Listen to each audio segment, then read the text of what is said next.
σκάφος του Αλυτάρχη να κινείται σιγά σιγά και τα σκάφη σιγά σιγά να προσπαθούν να πάρουν τη θέση δίπλα του.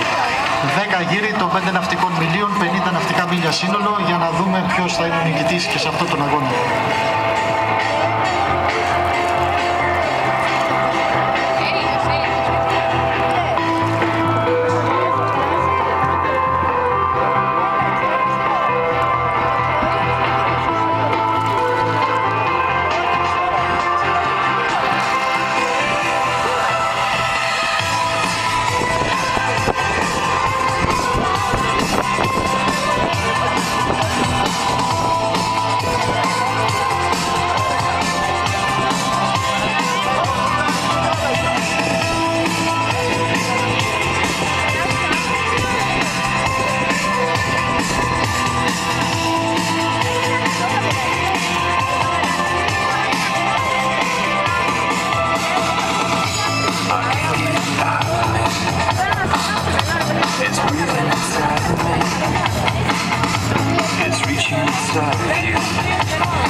Είμαστε έτοιμοι για την εκκίνηση, να τους ευχηθούμε όλοι καλή επιτυχία.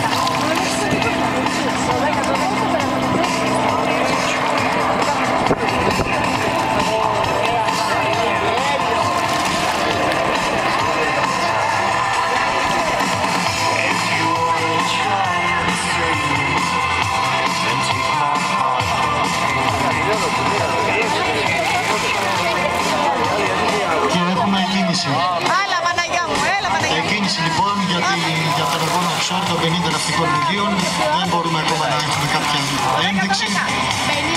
Βλέπουμε κάποια σκάφη να κινούνται γρήγορα. Να σας υπενθυμίσω ότι ο καιρός έξω από το λιμάνι του Λυκείου είναι άσχημος. Πλέον ανέμει εντάσσεως 5 μποφόρ περίπου, με αρκετό κυματισμό. Θα περιμένουμε λοιπόν να ολοκληρωθεί ο γύρος για να έχουμε μια πιο σαφή ένδειξη για το τι γίνεται.